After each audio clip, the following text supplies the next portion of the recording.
అందరికీ నమస్కారం. నేను మీ సస్హాయ్. చాలా రోజులైంది మీతో మాట్లాడి అందరూ మంచిగా ఉన్నారు అని భావిస్తున్నాను. ఈ వైటీ పతివ్రత తన వీడియోలో ఏమీ అజెండా పుష్ చేస్తుందో అని అనుకుంటున్నారా? ప్రత్యేకంగా ఏముంటుంది? అదే పురుషులపైన ద్వేషం, అదే సమాజం పట్ల అసహనం. ఎట్లానో చూద్దాం. అది చేసిన వీడియో ఎవరైనా మొదటిసారి వినేవారికి అరే, ఇంత పెద్ద నిజం ఇప్పటివరకు మనకు తెలియలేదే అనే భావన కూడా రావచ్చు. కానీ ఒక్కసారి ఆగి ఆలోచిద్దాం. చరిత్రను చెప్పడం ఒక విషయం, చరిత్రను ఒక నిర్దిష్ట కోణంలో చూపించడం మరో విషయం. ఈ రెండింటి మధ్య చాలా పెద్ద తేడా ఉంటుంది. ఇక్కడ ఈ వైటీ పతివ్రత తన వీడియోలో చేసింది ఏంటంటే, చరిత్రను చెప్పటం లేదు, చరిత్రను తనకు కావలసిన విధంగా చూపిస్తుంది. చెప్పటం వేరు, చూపించటం వేరు. దాని వీడియోలో అది చేసింది ఏంటంటే చూపించటం. మీకు అర్థం కావటానికి ఇంకొక చిన్న వివరణ. మళ్ళీ రిపీట్ చేస్తున్నా అది చేసిన వీడియోలో తనకు నచ్చినట్టు చరిత్రను చూపిస్తుంది.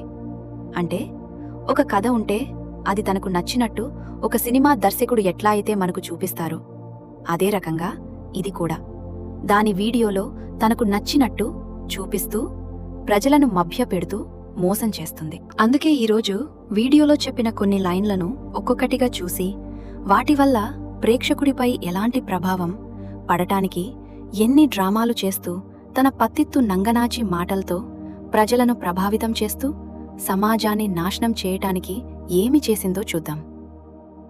వీడియో మొదలైన వెంటనే ఒక ప్రశ్న అడుగుతుంది. స్త్రీ పురుషుడి నీడన ఎలా బందీ అయింది? ఇక్కడ చర్చ మొదలవకముందే ఒక నిర్ణయం ప్రేక్షకుడి మనసులో పెట్టబడింది. ప్రశ్న వినిపిస్తున్నట్టే ఉంటుంది, కానీ ఆ ప్రశ్నలోనే సమాధానం దాగి ఉంటుంది. స్త్రీ బందీ అయింది అంటే ఇక ప్రేక్షకుడు అది నిజమా కాదా అని ఆలోచించకుండా ఎలా బందీ అయింది అనే దిశలో ఆలోచించడం మొదలుపెడతాడు. నారేటివ్ నిర్మించే మొదటి పద్ధతి ఇదే. స్త్రీ బందీ అయింది అని స్టేట్మెంట్ అండ్ జడ్జ్మెంట్ ఇవ్వటానికి నువ్వెవర్తివే? నీ జీవితంలో నీకు అన్యాయం జరిగింది అని, ప్రపంచంలో అందరూ నాశనం అవ్వాలి అని కంకణం కట్టుకున్నట్టు ఉన్నావు. ఎందుకంటే తర్వాత వీడియోలో పదే పదే ఒకే పదం వినిపిస్తుంది: పురుషుడు. పురుషుడు ఇలా చేశాడు, పురుషుడు మతాన్ని వాడుకున్నాడు, పురుషుడు స్త్రీని బందీ చేశాడు, పురుషుడు తన స్వార్థం కోసం నియమాలు రాశాడు.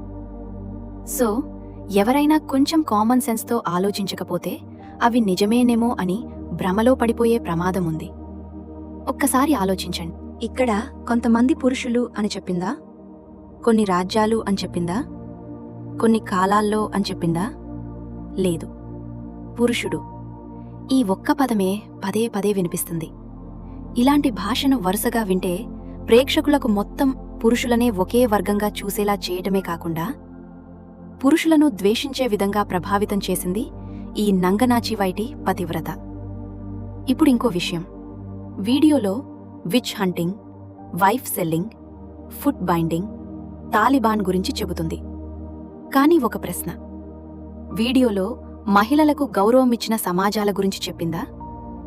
మహిళల కోసం పోరాడిన పురుషుల గురించి చెప్పిందా? సామాజిక సంస్కరణల గురించి చెప్పిందా? చెప్పలేదు కదా. ఎందుకు చెప్పలేదు? ఒక్కసారి ఆలోచించండి.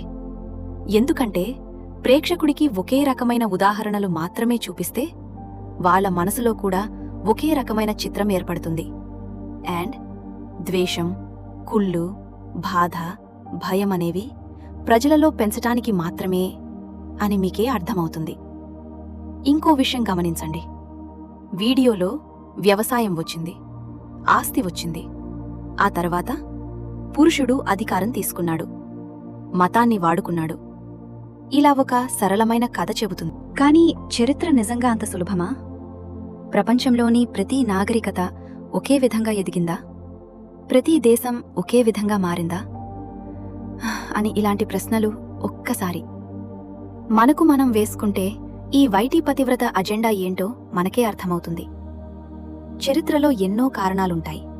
యుద్ధాలు, ఆర్థిక పరిస్థితులు, భౌగోళిక పరిస్థితులు, సంస్కృతి, కుటుంబ వ్యవస్థ ఉంటాయి. కానీ ఇవన్నీ పక్కన పెట్టి ఒకే కథ చెబితే ప్రేక్షకుడికి అదే పూర్తి నిజం అని ప్రజల యొక్క ఆలోచనలను ప్రభావితం చేయటానికి మాత్రమే ఇది చేసిన కుట్ర. ఇప్పుడు మతం గురించి మాట్లాడదాం. వీడియోలో ఒకచోట ఇలా చెప్తుంది, పురుషుడు మతాన్ని ఆయుధంగా వాడుకున్నాడు. నీ కమ్యూనిస్ట్ అండ్ ఏథీయిస్ట్ భావజాలం మడిచి ఇంకెక్కడైనా మడిచిపెట్టుకో. అంతేగాని నీ అతి తెలివితేటలు మా దగ్గర కాదు. ఇది తన వీడియోలో చెప్పిన మాటలు ఎవరైనా వింటే ఏమనుకుంటారు? స్త్రీలను అణచివేయటానికే మతం అనేదాన్ని వాడుకుంటున్నాడు. స్త్రీలు అనుకోవాలి అని ఈ వైటీ పతివ్రత పన్నిన దారుణమైన పన్నాగం మరియు కుట్ర. కాని మతాల చరిత్ర కూడా చాలా విస్తృతమైనది. అందులో మంచి ఉంది, చెడు ఉంది, సంస్కరణలు ఉన్నాయి, మార్పులు ఉన్నాయి. ఇది ఎందుకు మతం అనే విషయాన్ని ఇలాగ చెప్తుంది? ఇంకెందుకు? మతంపైన ద్వేషం పెంచటానికి మాత్రమే అనే విషయం ఇప్పటికే మనకు అర్థమైన విషయం. ఇప్పుడు కుటుంబం గురించి ఆలోచిద్దాం. ఈ వీడియోను ఒక సాధారణ స్త్రీ చూసినా విన్నా తనకు తెలియకుండానే ఒక ప్రమాదకరమైన అభిప్రాయానికి వచ్చే ప్రమాదం ఉంది. అదేంటంటే, చరిత్రంతా పురుషులే మహిళలను అణిచివేశారు, మతాన్ని కూడా వాళ్లే వాడుకున్నారు, కుటుంబ వ్యవస్థ కూడా అదే భాగం అనే భావన ఏర్పడే అవకాశం మరియు ప్రమాదం ఉంది. ఇలాంటి కథనాలు ఎక్కువగా వింటూ ఉంటే ఒక దశలో సమాజాన్ని 2 వర్గాలుగా చూడడం మొదలవుతుంది. ఒకవైపు పురుషులు, మరోవైపు మహిళలు. కానీ మంచి సమాజం ఇలా ఉండదు. కుటుంబం అనేది పోటీ కాదు, అది భాగస్వామ్యం. భర్త భార్య శత్రువులు కాదు, వాళ్ళు సహచరులు. తల్లిదండ్రులు ప్రత్యర్థులు కాదు, వాళ్ళు కుటుంబానికి ఆధారం. ఇప్పుడు నేను చెప్పిన ఈ 4 మాటలు ఈ వీడియోలో ఎందుకు లేవు? దీని బట్టి మీరు ఒక్కసారి కొంచెం ఆలోచిస్తే మీకే అర్థమవుతుంది ఈ వైటీ పతివ్రత సమాజాన్ని నాశనం చేయటానికి ఎంతటి దూరమైన విలుతుంది అని. ఇప్పుడు మరో ముఖ్యమైన విషయం. వీడియోలో ఈ వైటీ పతివ్రత ఉపయోగించిన పదాలు వినండి. బందీ, క్రూరత్వం, కుట్ర, నరకప్రాయం, స్వార్థం. ఈ పదాలు విన్న వెంటనే మనలో భావోద్వేగ స్పందన వస్తుంది. భావోద్వేగం తప్పు కాదు, కానీ భావోద్వేగం విశ్లేషణను మించిపోతే అప్పుడు మనం ప్రశ్నలు అడగడం తగ్గిపోతుంది. దీనికి ఎంత కొవ్వు పట్టి కొట్టుకుంటుంది అంటే, ఇంకొక్కసారి ఇది చెప్పిన మాటలు జాగ్రత్తగా వినండి. పితృస్వామ్యం, పురుషాధిక్య సమాజం, తన స్వార్థం కోసం సృష్టించుకున్న సామాజిక రుగ్మత. నువ్వెవర్తివే నిర్ణయించటానికి? నువ్వేమైనా పైనుంచి ఊడిపడ్డవా ఏంటి? సూర్యుడు తూర్పున ఉదయిస్తాడు అనేది ఎంతటి నిజమో ఇప్పుడు నువ్వు చెప్పినది కూడా అంతే నిజమని నిర్ణయించేశావు. ఇట్లా చెప్పేవాళ్ళని ఏమంటారో తెలుసా? ఇంకేమంటారు? వైటీ పతివ్రత అని అంటారు. కానీ ఫ్రెండ్స్, పైన చెప్పిన లైన్ ఒక చిన్న అభిప్రాయం మాత్రమే, అంతకుమించి ఏమీ లేదు. చరిత్రలో దీనిపై విభిన్న అభిప్రాయాలు ఉన్నాయి. మీరు చాలా జాగ్రత్తగా ఆలోచించాల్సిన విషయాలు ఏంటంటే, ఈ ఉదాహరణలతో మొత్తం మానవ చరిత్రను ఒక్కటే అని చెప్పవచ్చా? పురుషులందర్నీ ఒకే రకంగా, ఒకే కోణంలో చూడవచ్చా? ప్రతి మతాన్ని ఒకే తీర్పుతో అంచనా వేయవచ్చా? ఇలాంటి ప్రశ్నలు మనకు మనం జాగ్రత్తగా వేసుకోవాలి. అప్పుడే మనకు సమాధానాలు అర్థమవుతాయి. అంతేగాని ఇట్లా ఈ వీడియోలో చెప్పినట్లు గొర్రెలాగా వినేస్తే మన జీవితాలను మనమే నాశనం చేసుకున్న వారిమీ అవుతాము. కాబట్టి జాగ్రత్తగా ఉండాల్సినది మనమే. అండ్ మనం గుర్తుపెట్టుకోవాలి. అందుకే ఏ వీడియో అయినా, ఏ సిద్ధాంతమైనా, ఏ వాదనైనా వెంటనే నమ్మేయకండి. ప్రశ్నించండి. వేరే ఆధారాలు కూడా చదవండి. వేరే చరిత్రకారుల అభిప్రాయాలు కూడా తెలుసుకోండి. అప్పుడే మన నిర్ణయం మనదవుతుంది.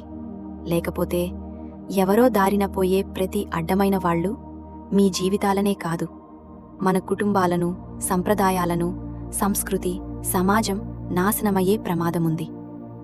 చరిత్రను తెలుసుకోవడం గొప్ప విషయం, కానీ చరిత్రను సమతుల్యంగా తెలుసుకోవడం ఇంకా గొప్ప విషయం. చరిత్రను తెలుసుకొని అందులోని మంచిని గ్రహించి మన జీవితాలలో అమలు చేసుకునే విధంగా మనం చేయాల్సిన కర్తవ్యం.